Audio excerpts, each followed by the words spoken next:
So students, आज हम हमारे एटॉमिक स्ट्रक्चर लेसन का सेकेंड पार्ट देखने जा रहे हैं। इसमें सबसे पहले हम स्टार्ट करते हैं रेडियो एक्टिविटी को। क्लास क्या होता है? क्लास रेडियो एक्टिविटी क्लास एक ऐसा फिनोमिनन है जिसके अंदर किसी एलिमेंट में से कुछ एलिमेंट ऐसे होते हैं, हमने जो डिस्कवर किए हैं, हमारे यहाँ जो डिस्कवर्ड एलिमेंट है उसमें कुछ एलिमेंट्स ऐसे हैं जिनके अंदर से अपने आप ही स्पॉन्टेनियसली रेडिएशंस निकलती रहती हैं।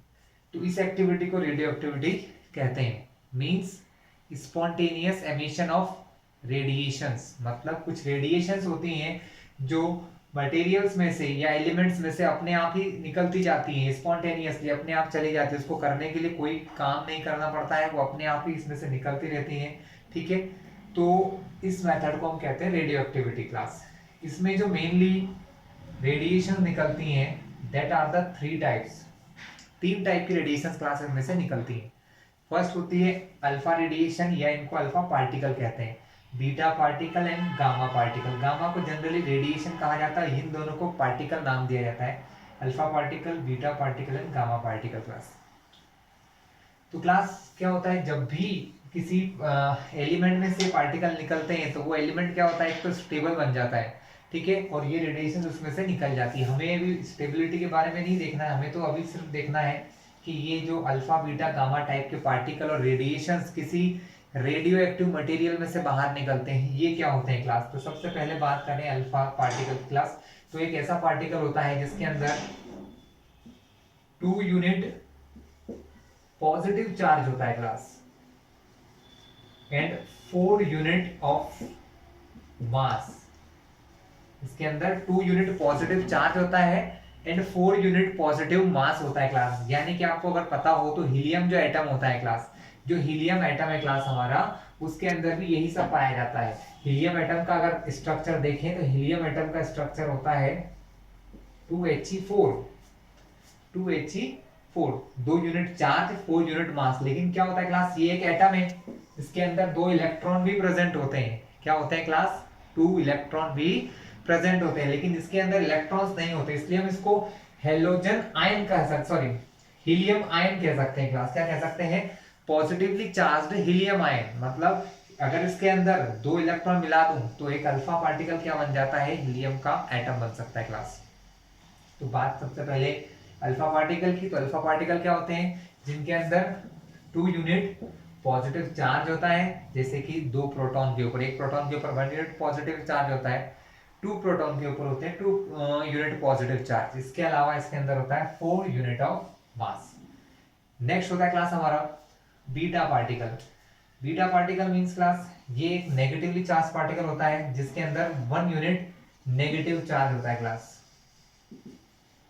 एंड नेग्लिजिबल मास, इसका कोई विशेष मास नहीं होता है। वो जो third particle class gamma particle, ये इसको गामा रेडिएशंस कहते हैं क्लास, क्योंकि ये highly ionised, sorry highly speed वाली गैसेस होती है क्लास, सॉरी रेडिएशंस होती हैं, और इनके अंदर कोई भी चार्ज नहीं होता है, ना ही कोई विशेष मास होता है क्लास।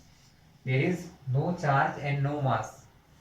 ठीक है, तो क्या देखा कि ये हमारे पॉजिटिवली होते हैं, ये हमारे नेगेटिवली होते हैं, और ये हमारे होते हैं न्यूट्रल। मतलब किसी एलिमेंट में से इन 3 प्रकार की रेडिएशंस निकलती हैं क्लास। पॉजिटिवली चार्ज भी निकलती हैं, नेगेटिवली चार्ज भी निकलती हैं, और न्यूट्रल रेडिएशंस भी निकलती हैं क्लास। ये पता कैसे चला कि कौन पॉजिटिव है कौन नेगेटिव है, इसके लिए क्लास क्या किया गया कि जब ये रेडिएशन निकलती हैं तो वहां पर हम क्या करते हैं, इलेक्ट्रिक और मैग्नेटिक फील्ड अप्लाई करते हैं क्लास। इलेक्ट्रिक और मैग्नेटिक फील्ड अप्लाई करते हैं क्लास। जो रेडिएशंस पॉजिटिव प्लेट की तरफ मुड़ जाती हैं, जो रेडिएशन पॉजिटिव प्लेट की तरफ मुड़ जाती हैं वो इलेक्ट्रिकली नेगेटिव होती हैं, क्योंकि नेगेटिव चीजें जो होती हैं, यानी कि जो बीटा पार्टिकल होते हैं वो कहाँ मुड़ते हैं, पॉजिटिव प्लेट की तरफ, क्योंकि वो खुद कैसे होते हैं, माइनस के चार्ज होते हैं, इसलिए वो प्लस की प्लेट की ओर मुड़ जाते हैं। उसी प्रकार जो अल्फा पार्टिकल होते हैं क्लास, अल्फा पार्टिकल जो है वो नेगेटिव प्लेट की तरफ मुड़ जाते हैं क्लास, क्योंकि वो खुद कैसे होते हैं, अल्फा पार्टिकल खुद पॉजिटिवली चार्ज होते हैं। लेकिन जो थर्ड टाइप के पार्टिकल है क्लास, जो गामा पार्टिकल है, वो बिना डिफ्लेक्शन के सीधे निकल जाते हैं, इनमें कोई डिफ्लेक्शन नहीं होता है। इससे ये समझ में आता है कि ये ना तो पॉजिटिव होते हैं ना ही ये नेगेटिव होते हैं क्लास। ठीक है, alpha particle, beta particle and gamma rays, ये तीनों चीजें हम देख चुके हैं क्लास। तो फिर से एक बार बता दें, radio activity means the spontaneous emission of certain radiation from any radio active element. मतलब किसी भी रेडियो एक्टिव एलिमेंट में से जब अपने आप ही स्पॉन्टेनियसली कुछ रेडिएशंस निकलती हैं तो ये फिनोमिनन हमारा रेडियो एक्टिविटी कहलाता है क्लास। इस अल्फा बीटा पार्टिकल का यूज आगे आएगा क्लास, हम देखेंगे। इससे पहले हम देखते हैं क्लास इलेक्ट्रॉनिक मॉडल या एटॉमिक मॉडल। एटॉमिक मॉडल मतलब कि हमारे जो साइंटिस्ट थे क्लास, उन्होंने एटम्स के स्ट्रक्चर को एक्सप्लेन करने के लिए कि किसी भी एलिमेंट के एटम के अंदर क्या क्या होता है, किस प्रकार इलेक्ट्रॉन प्रोटॉन या न्यूट्रॉन अरेंज्ड होते हैं, इसके लिए उन्होंने क्या किया, एटॉमिक मॉडल्स ट्रेस किए। तो सबसे पहला मॉडल है class Thomson atomic model. J Thomson हमारे बहुत ग्रेट साइंटिस्ट थे, उन्होंने सबसे पहले इसका एक मॉडल दिया जिसको कहा जाता है प्लम पुडिंग मॉडल। क्लास क्या कहते हैं, प्लम पुडिंग मॉडल। उन्होंने क्या एज्यूम किया था, उन्होंने उन सबसे एक ही इंपॉर्टेंट काम इनके मॉडल से समझ में आता है,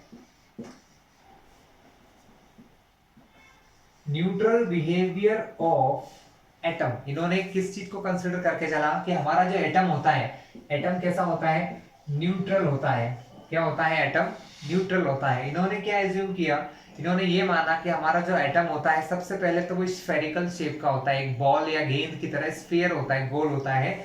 और उस एटम की जो रेडियस होती है, उस एटम की जो रेडियस होती है वो अराउंड 10⁻⁻10 मीटर के ऑर्डर की होती थी। ठीक है, इसके अलावा उन्होंने ये माना था कि जो पॉजिटिव चार्ज है, मतलब जितने भी प्रोटॉन होते हैं पॉजिटिव चार्ज होते हैं, वो इस पूरे, यानी ये कह लो कि ये जो एटम होता है ये पॉजिटिव चार्ज स्फीयर की तरह होता है, एक पॉजिटिव चार्ज की बॉल की तरह उन्होंने माना। क्या एज्यूम किया कि ये जो एटम है वो एक पॉजिटिव चार्ज बॉल की तरह होता है, पॉजिटिव चार्ज बॉल की तरह होता है, जिस पर की जो न्यूट्रॉन्स होते हैं, सॉरी इलेक्ट्रॉन्स होते हैं, वो कहीं ना कहीं स्पेस में इस प्रकार अरेंज होते हैं। इलेक्ट्रॉन उस एटम के अंदर और उसके जो बॉल हमने एज्यूम की है, चार्ज पॉजिटिव चार्ज जो बॉल एज्यूम की है, उसके ऊपर और अंदर इस प्रकार इलेक्ट्रॉन अरेंज रहते हैं। इसकी वजह से जितना पॉजिटिव चार्ज एटम के जितना पॉजिटिव चार्ज इस एटम के अंदर होता है उतना ही नेगेटिव चार्ज होता है, तो वो एक दूसरे से न्यूट्रल हो जाता है। क्लास ये कहा था सबसे पहले जे थॉमसन ने कि हमारा जो एटम है वो कैसा है, एक पॉजिटिव चार्ज बॉल की तरह है और जिसके ऊपर हमारे इलेक्ट्रॉन्स लगे हुए हैं, एम्बेडेड हैं। ठीक है, इसलिए इसको प्लम पुडिंग मॉडल भी कहा गया। जैसे कि हमारे वाटरमेलन मॉडल भी कहते हैं कि वाटरमेलन के अंदर किस प्रकार उसके सीड्स इस प्रकार जमे होते हैं, अंदर रखे होते हैं वाटरमेलन के, उस प्रकार ही इसके अंदर इन्होंने एज्यूम किया था कि इलेक्ट्रॉन इस प्रकार रखे होते हैं और ये पॉजिटिव चार्ज बॉल की तरह होता है। क्लास ठीक है, इसके बाद ये कुछ समय बाद डिस्कार्ड कर दिया गया क्लास, मतलब इसको नहीं माना गया कुछ समय तक। ये सिर्फ एक ही चीज को एक्सप्लेन कर पाए, थॉमसन जो थे उन्होंने सिर्फ ये चीज समझा पाए कि एटम न्यूट्रल क्यों होता है, क्योंकि उसके अंदर नंबर ऑफ इलेक्ट्रॉन और नंबर ऑफ प्रोटॉन बराबर होते हैं, इसलिए एटम न्यूट्रल होता है। लेकिन इसके अलावा बाकी जो चीजें थी वो ये एक्सप्लेन नहीं कर पाए। तो उसको एक्सप्लेन करने के लिए सेकेंड मॉडल हमारे पास है, इसको कहते हैं रदरफोर्ड मॉडल। तो क्लास सेकेंड मॉडल हमारा रदरफोर्ड मॉडल है। रदरफोर्ड जो साइंटिस्ट थे उन्होंने क्या करा, एक स्कैटरिंग एक्सपेरिमेंट किया क्लास, जिसको गोल्ड फॉइल स्कैटरिंग एक्सपेरिमेंट भी कहते हैं। क्लास इन्होंने क्या किया है, दो चीजों का यूज किया। एक यूज किया गोल्ड फॉइल का, मतलब एक पतली सी गोल्ड फॉइल बनाई जिसका 100 नैनोमीटर थिकनेस की, क्लास 100 नैनोमीटर थिकनेस की पतली सी गोल्ड फॉइल बनाई उन्होंने। ठीक है, 100 नैनोमीटर थिकनेस की, और उसके ऊपर अल्फा पार्टिकल्स जो है वो बम्बार्ड किए, मतलब इसको अल्फा पार्टिकल इसके ऊपर बौछार की, हिंदी में कहें तो अल्फा पार्टिकल बम्बार्ड करने से क्या हुआ क्लास, इन्होंने कुछ ऑब्जर्वेशंस देखे। ठीक है, इसके अराउंड में एक ZnS यानी जिंक सल्फाइड की क्या है, एक फ्लोरोसेंट स्क्रीन थी क्लास। क्योंकि क्लास क्या होता है, इन अल्फा पार्टिकल बीटा पार्टिकल को सिर्फ महसूस किया जा सकता, देखा नहीं जा सकता, जो नॉर्मली नेक्ड आई से हम देख नहीं सकते, लेकिन इनकी प्रेजेंस को फील कर सकते हैं। कैसे फील किया सकता क्लास, कि जैसे अल्फा पार्टिकल है वो इस गोल्ड फॉइल से निकल के अगर यहाँ सीधा टकराता है तो ये एक फ्लोरोसेंट स्क्रीन होती है क्लास में, जैसे इस पर कोई पार्टिकल टकराता है तो ये फ्लैश क्रिएट करता है। जब भी कोई फ्लैश क्रिएट होता है तो ये समझ में आता है हाँ यहाँ पर कोई पार्टिकल स्ट्राइक कर रहा है, या यहाँ पर कोई पार्टिकल स्ट्राइक कर रहा है, या यहाँ पर कोई पार्टिकल्स स्ट्राइक कर रहा है। तो क्लास 100 नैनोमीटर थिकनेस की गोल्ड फॉइल के ऊपर अल्फा पार्टिकल के बॉम्बार्डमेंट से क्लास कुछ ऑब्जर्वेशन रदरफोर्ड ने हमारे सामने रखे थे। उन ऑब्जर्वेशन में से सबसे पहला ऑब्जर्वेशन ये था कि बहुत सारे अल्फा पार्टिकल सीधा खाली निकल गए, मतलब यहां से चलने के बाद कहीं भी डिफ्लेक्शन नहीं हुआ, ना कहीं मुड़े ना कहीं टकराए, गोल्ड फॉइल में से सीधे निकल गए, यहां से सीधा यहां पहुंच गए, पहुंचते गए, आगे पहुंचते गए। कुछ ऐसे पार्टिकल्स थे जो थोड़े बहुत एंगल पर डिफ्लेक्ट हुए, थोड़े बहुत एंगल मतलब नॉर्मल एंगल पर, इस प्रकार से या इस तरफ छोटे मोटे एंगल पर, और अराउंड 1 in 20,000 मतलब लगभग 20,000 में से कोई एक ऐसा अल्फा पार्टिकल था जो पूरी तरीके से टकराकर वापस आ गया, ना तो वो इस गोल्ड फॉइल से पार नहीं हुआ, टकराकर रिटर्न अपने पाथ में आ गया। क्लास तीन ऑब्जर्वेशन उन्होंने देखे क्लास। यहाँ पर क्या देखा फिर से सुन लीजिए। Alpha particle, most of the alpha particle pass through them, मतलब बहुत सारे अल्फा पार्टिकल इस गोल्ड फॉइल में से पास हो गए। कुछ थोड़े बहुत ऐसे थे जो कुछ एंगल्स पर डिफ्लेक्ट हुए क्लास, और 1 in 20,000 मतलब लगभग 20,000 में से कोई एक अल्फा पार्टिकल ऐसा था जो टकराकर 180 डिग्री बाउंस बैक हुआ, मतलब टकराया और वापस उसी पाथ में रिटर्न आ गया क्लास। तो इन ऑब्जर्वेशन के अकॉर्डिंगली रदरफोर्ड ने क्या कहा, उन्होंने ये कहा कि most of the alpha particle move without deviation, मतलब सीधे निकल गए। इसका मतलब क्या है कि एटम का बहुत सारा स्पेस कैसा है क्लास, ये जो बहुत सारा स्पेस है वो एम्प्टी या खाली है। उन्होंने ये कहा कि एटम का बहुत सारा स्पेस एम्प्टी या खाली है, इसीलिए उस स्पेस में से अल्फा पार्टिकल सीधे निकल गए, कहीं भी बैंड नहीं हुए। इसके अलावा उन्होंने ये कहा कि कुछ पार्टिकल जो बैंड हुए स्मॉल एंगल पर, थोड़े थोड़े एंगल पर जो बैंड हुए, उससे उन्होंने ये ऑब्जर्वेशन निकाला कि इसके अंदर क्या है क्लास, पॉजिटिवली चार्ज प्रोटॉन पाए जाते हैं। क्या पाए जाते हैं? प्रोटॉन। और चूंकि अल्फा पार्टिकल भी कैसा होता है, पॉजिटिव चार्ज होता है, प्रोटॉन भी पॉजिटिव चार्ज है, तो प्रोटॉन और अल्फा पार्टिकल में रिपल्शन फोर्स लगा, इसलिए वो थोड़े बहुत एंगल पर डिफ्लेक्ट हो गए क्लास। लेकिन जो लास्ट ऑब्जर्वेशन था 1 in 20,000 वाला, उससे उन्होंने ये ऑब्जर्वेशन निकाला कि जो हमारा एटम होता है उसके सेंटर के में बीचों बीच एक बहुत ही हार्ड मास होता है, बहुत ही हार्ड मास होता है, जिससे कि अल्फा पार्टिकल टकराकर बाउंस बैक हो गया, मतलब फिर से अपनी डायरेक्शन में वापस आ गया। यानी इसका जो मेन पार्ट होता है वो होता है न्यूक्लियस, जो इसके सेंटर में होता है, और इस सेंटर में न्यूक्लियस में ही पूरे एटम का मास पाया जाता है क्लास। उन्होंने ये ऑब्जर्व किया कि सेंटर में, न्यूक्लियस के सेंटर में पूरा इनका मास प्रेजेंट होता है, और उस मास की वजह से ही अल्फा पार्टिकल टकराकर अपने पाथ पे रिटर्न आ गया क्लास। ठीक है, तो ये ऑब्जर्वेशन थे उन्होंने। इसके हिसाब से उन्होंने क्या कहा, उन्होंने अपना मॉडल दिया, और उनके हिसाब से क्या हुआ, उन्होंने ये कहा कि एटम जो है उसका सेंटर जो है वो न्यूक्लियस है क्लास। क्या है क्लास? एटम के सेंटर में पाया जाता है nucleus.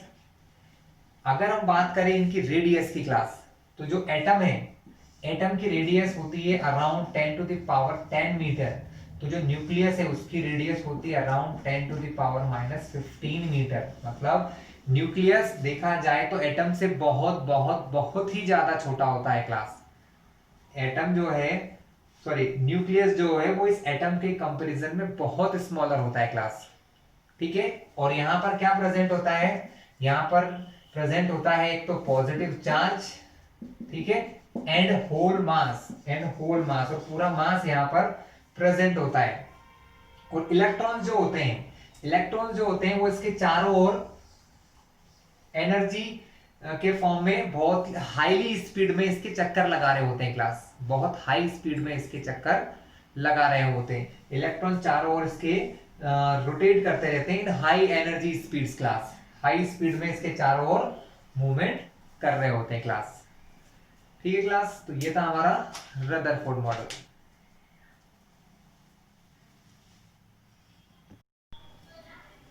So class, Rutherford model जो हमने देखा था काफी सक्सेसफुल रहा।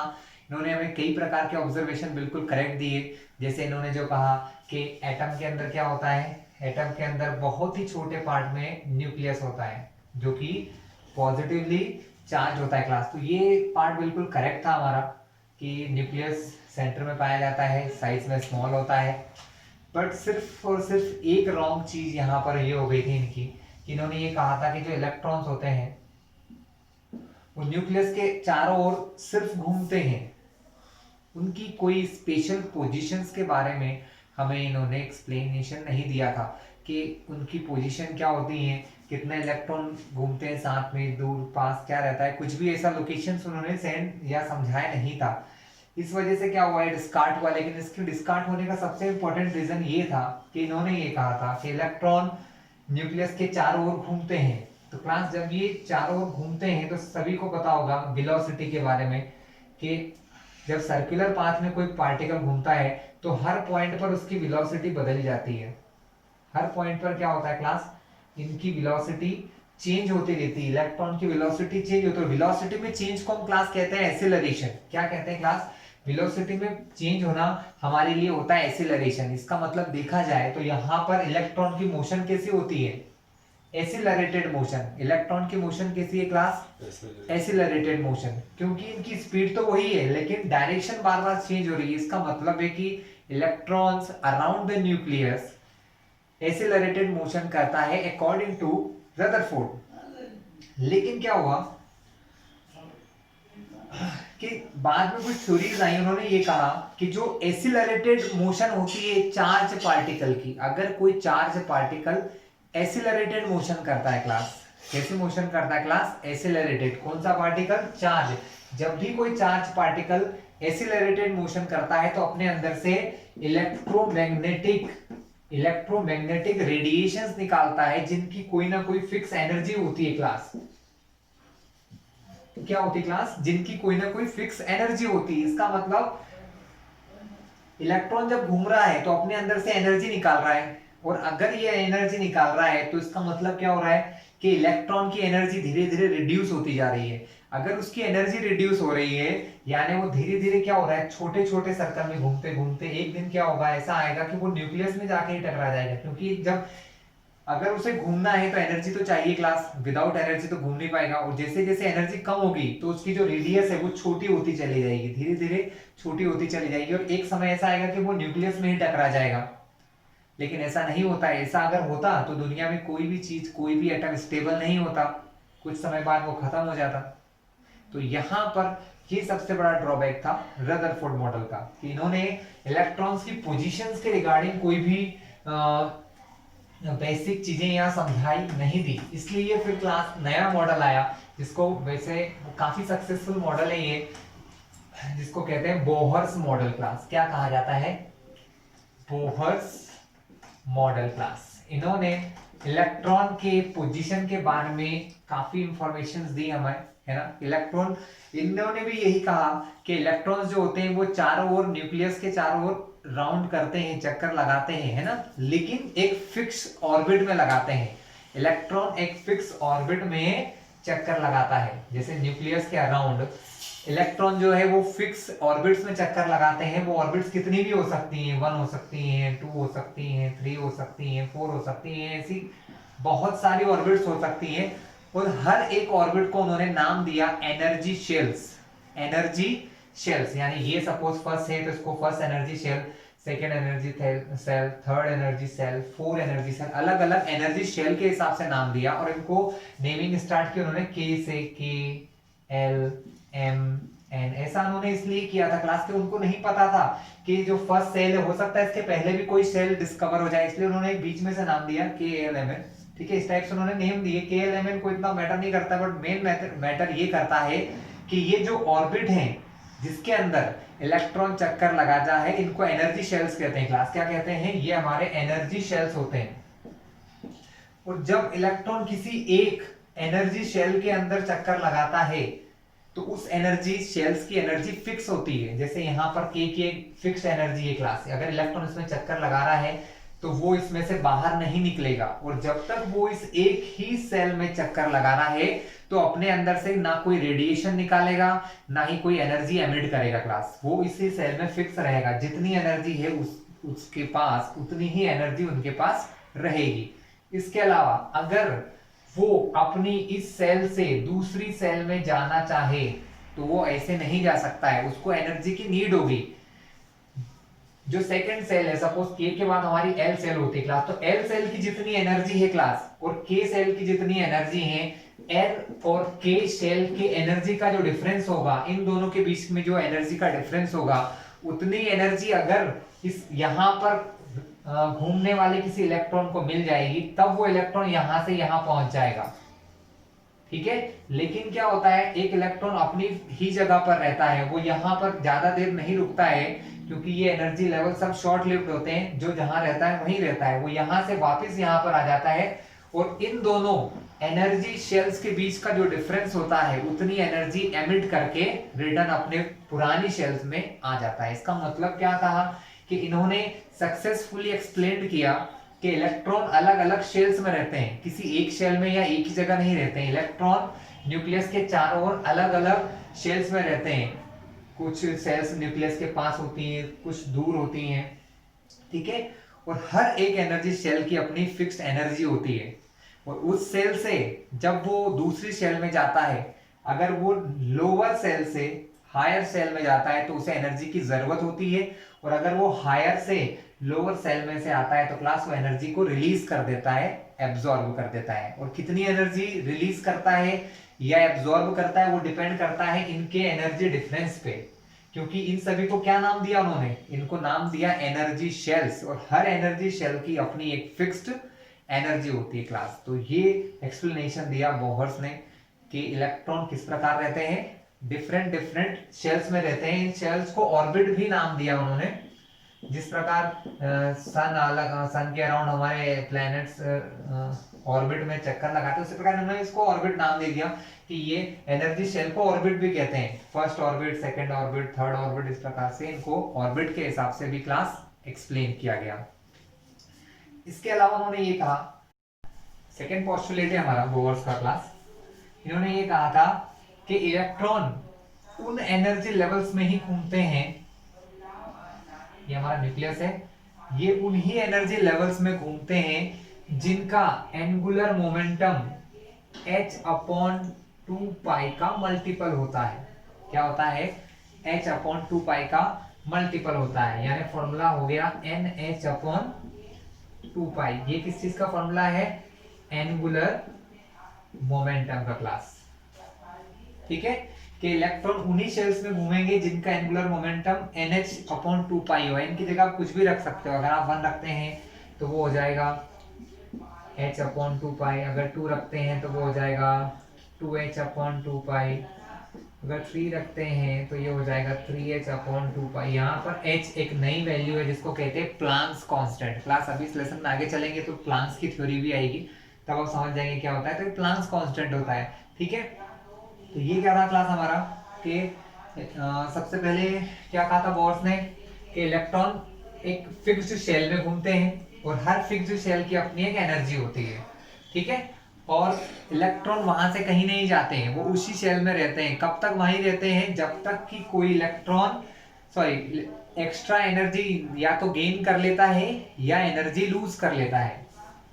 जैसे कि इलेक्ट्रॉन अभी सपोज न्यूक्लियस के अराउंड फर्स्ट सेल में घूम रहा है क्लास, तो अगर ये फर्स्ट सेल में घूम रहा है तो फर्स्ट से सेकंड सेल में नहीं जाएगा।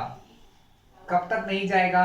कि जब तक इसको कोई फिक्स्ड अमाउंट ऑफ एनर्जी नहीं देते हैं। जब हम इसको क्या देते हैं? एक फिक्स एनर्जी देते हैं, इस इलेक्ट्रॉन को एक फिक्स एनर्जी मिलती है, तो वो उस फिक्स्ड एनर्जी को लेकर कहाँ जाता है? यहाँ से हायर स्टेट में चले जाते हैं क्लास।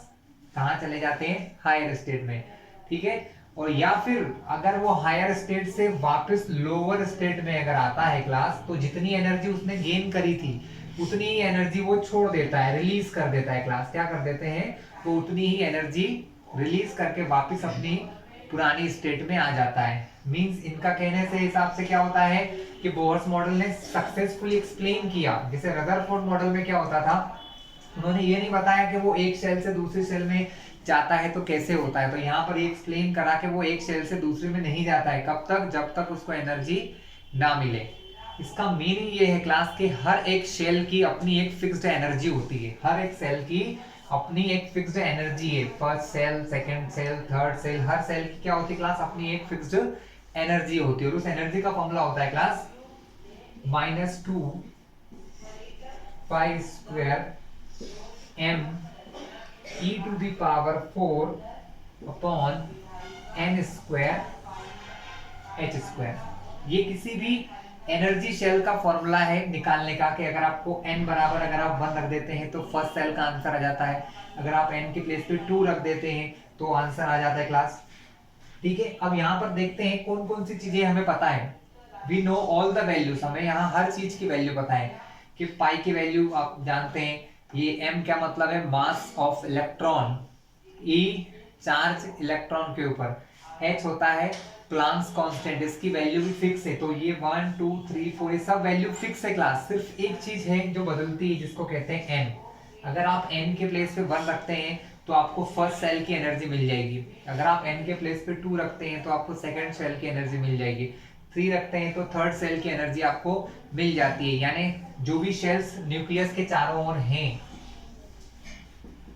फर्स्ट सेल है, आप n के प्लेस पे 1 रखेंगे तो फर्स्ट सेल की एनर्जी आ जाएगी, n के प्लेस पे 2 रखोगे तो सेकंड सेल की एनर्जी आ जाएगी, n के प्लेस पे 3 रखते हैं तो थर्ड सेल की एनर्जी आ जाती है क्लास। तो क्लास हमने अगर इन वैल्यूज को पुट करते हैं, अगर हम सब ये कांस्टेंट पुट कर दें, जैसे पाई की वैल्यू रख दें, m की वैल्यू रख दें, या e की, h, इन सभी की वैल्यू रख दें क्लास, तो हमें एक फिक्स्ड वैल्यू मिलती है जो होती है 2.18 into 10 to the power -18 upon n square joule पर एटम। क्लास ये एक एटम की एनर्जी है। ये सब वैल्यू मैंने रख दी, ये कैलकुलेशन करने के बाद हमें ये आंसर मिल चुका है क्लास। अब हम क्या करेंगे, इस फॉर्मूले में अगर n के प्लेस पे 1 रखते हैं तो हमें फर्स्ट सेल की एनर्जी मिल जाएगी, लेकिन ये मिलेगा पर एटम क्लास, एक एटम की एनर्जी मिलेगी जूल में। ठीक है, जूल पर एटम के हिसाब से, पर एटम के हिसाब से। लेकिन अगर हम इसमें चाहें कि हम पर मोल निकालना चाहें, क्योंकि हम लोग एक एटम की एनर्जी निकालने के कंसिडरेशन में नहीं रहते हैं, कोई भी कभी एक एटम बहुत छोटी क्वांटिटी होती है उसकी एनर्जी नहीं निकालना चाहेगा, तो हम लोग क्या करते हैं, पर मोल एनर्जी निकालते हैं। क्या निकालते हैं क्लास, हम एनर्जी निकालते हैं मोल के हिसाब से, कि 1 ग्राम एटम या 1 मोल एटम किसी भी चीज के हैं तो उसके फर्स्ट सेल की एनर्जी कितनी होगी क्लास। तो इसके लिए हमारे पास फॉर्मूला होता है क्लास -1312 अपॉन n स्क्वायर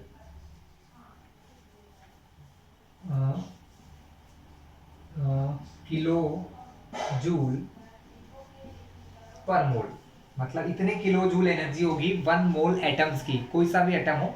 ठीक है, n वहां पर क्या होगा क्लास, n यहाँ पर हम रखेंगे उसके लिए नंबर ऑफ सेल के लिए, n अगर फर्स्ट सेल रखते हैं या सेकंड सेल रखते हैं। ठीक है, ये फॉर्मूले क्लास, ये जो फॉर्मूला है सिर्फ और सिर्फ काम किया इस फॉर्मूले ने किसके लिए, हाइड्रोजन लाइक एटम के लिए। मतलब ये जो फॉर्मूला बोहर्स ने दिया था ये करेक्ट था, लेकिन जितने भी एलिमेंट हमने डिस्कवर किए सबके लिए काम नहीं कर पाया था क्लास, ये सिर्फ काम करता था हाइड्रोजन एटम के लिए, बट फिर भी ये काफी सक्सेसफुल रहा था उस समय पे। ठीक है, अब यहाँ पर एक चीज आप देख रहे होंगे कि यहाँ पर एनर्जी के आगे माइनस का साइन लगा हुआ है। क्या लगा हुआ है क्लास, कि यहाँ पर एनर्जी के आगे माइनस साइन लगा हुआ है। इससे क्या सिग्निफिकेंस है, माइनस क्यों लगा है क्या कभी एनर्जी नेगेटिव होती है, नहीं होती क्लास। लेकिन यहाँ पर क्या माना जाता है, यहाँ हम एज्यूम ये करते हैं कि न्यूक्लियस और इलेक्ट्रॉन, सपोज कि इलेक्ट्रॉन हमारा न्यूक्लियस से इतनी दूर है कि जहां पर ये इसको बिल्कुल भी नहीं पुल कर पा रहा है, खींच नहीं पा रहा है, तो यहाँ पर जो है हम इसकी एनर्जी को मान के चलते हैं 0। कहाँ मान के चलते हैं क्लास, जीरो।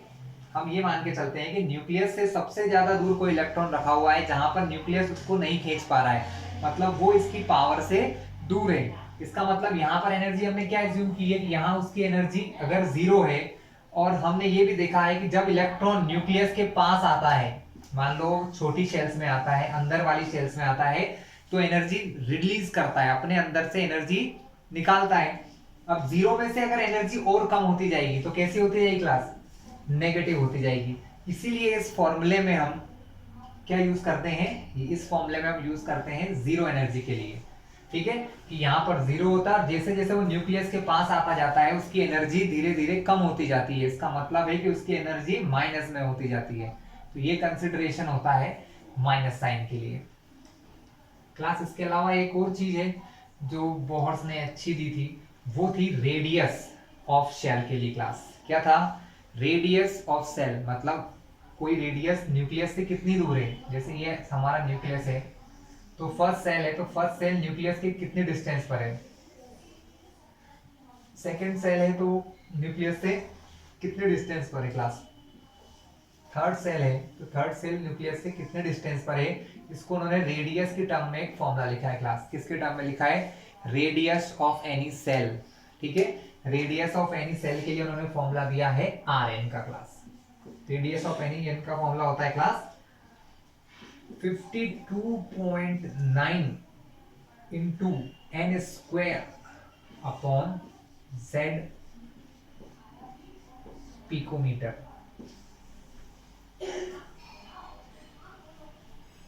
क्लास यहाँ एन क्या है? यहाँ एन है नंबर ऑफ शेल। आप किस सेल से ले रहे हैं?